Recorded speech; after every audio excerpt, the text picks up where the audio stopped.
Hi అండి, అందరికీ నమస్కారం. అద్భుతహాకి స్వాగతం.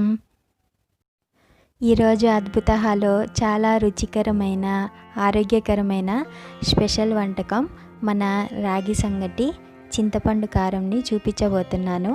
ఎందుకు స్పెషల్ వంటకం అన్నానంటే, మనం ఎంత 5 స్టార్ హోటల్కి వెళ్ళి బఫే తిన్నా, రోడ్డు సైడ్ ఫ్రైడ్ రైసులు తిన్నా కూడా రాగి సంగటిని చూడగానే అబ్బా ఇదిరా మన వంట అనే ఫీలింగ్ అయితే నాకు ఎప్పుడు కలుగుతుంది.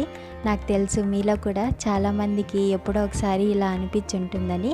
అందుకే ఈరోజు మనం అద్భుతహాలో ఒకవేళ తెలియని వాళ్ళు ఉంటే వాళ్ళు కూడా ఈజీగా ఎలా చేసుకోవాలో చూపిద్దామని చూపిస్తున్నాను.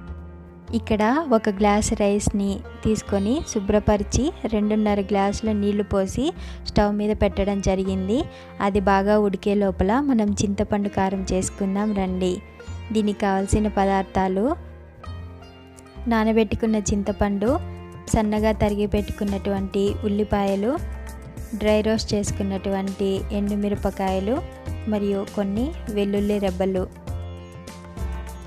ఇప్పుడు మనం కాస్త డ్రై రోస్ట్ చేసుకున్నటువంటి ఎండుమిరపకాయలని మరియు వెల్లుల్లి రెబ్బల్ని మెదపబోతున్నాము. అలా చేత్తో చేసినప్పుడు మనకి కొన్నిసార్లు చేతులు బాగా మంట అనిపిస్తుంది. అలా అనిపించకుండా మనం ప్లాస్టిక్ కవర్ని కూడా యూస్ చేయొచ్చు. ఇక్కడ ఉల్లిపాయలను కూడా జోడించి మళ్ళీ ఒకసారి బాగా కలుపుకోవాలి. ఇలా కలుపుకున్న తర్వాత తగినంత ఉప్పును జోడించి మళ్ళీ ఒకసారి బాగా కలుపుకోండి.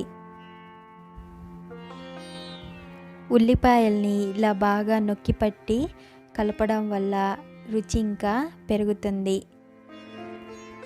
ఇప్పుడు ముందుగానే నానబెట్టుకున్న చింతపండు ఉంది కదా, దానిలోని గుజ్జునంతా తీసేసి చింతపండు రసంని ఈ మిశ్రమానికి జోడించి చివరిసారిగా మళ్ళీ కలుపుకోండి.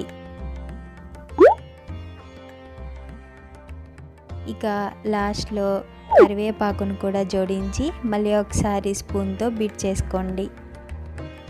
అబ్బా చూసారా, ఎంతో నోరూరించే మన చింతపండు కారం కూడా రెడీ అయిపోయింది. ఒక పక్క మన రైస్ కూడా ఉడికిపోయింది. చూద్దాం రండి.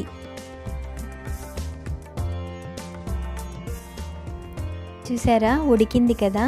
ఇప్పుడు మామూలు రైస్ కంటే కూడా 1 నిమిషం పాటు కాస్త ఎక్కువగా ఉడికించండి. ఇప్పుడు మీ రుచికి అనుగుణంగా రాగిపిండిని జోడించండి. ఇక్కడైతే 2.5 స్పూన్ల రాగిపిండిని వేసుకున్నాము.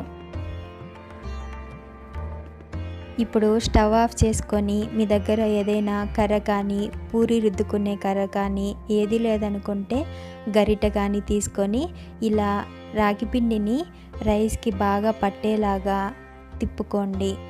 ఇలా తిప్పుకోవడం వల్ల రాగిపిండి రైస్కి బాగా పడుతుంది. లేదంటే రాగిపిండి పిండి లాగానే కొన్నిసార్లు గుల్లగా ఉండిపోవడం వల్ల తినేటప్పుడు బాగోదు.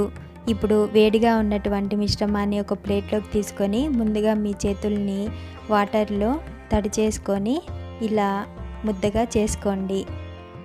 ఫస్ట్ టైం చేసేవారికి ముద్దగా రాకపోయినా పర్లేదండి, టేస్ట్ మాత్రం సేమ్ ఉంటుంది. కాబట్టి మీరు నిరభ్యంతరంగా చేసుకొని ఆస్వాదించండి. చూసారా, ఎంతో రుచికరమైన రాగి సంగటి మరియు చింతపండు కారం. అంతేకాకుండా మనం ముందు ఎపిసోడ్లో చూపించినటువంటి అలసందల మామిడికాయల పులుసు. ఆహా, ఇంకేం కావాలి చెప్పండి. నాకు ఇప్పుడే నోరు ఊరిపోతుంది. మీరు కూడా ఇంట్లో ట్రై చేసి మీకు ఎలా కుదిరిందో నాకు కమెంట్ సెక్షన్ ద్వారా తెలియజేయండి. ఇప్పుడు అద్భుత ఇన్స్టాలో కూడా ఉంది. ఒకవేళ మీరు మా రెసిపీస్ వండినట్లయితే పోస్ట్ చేసి మమ్మల్ని ట్యాగ్ చేయండి.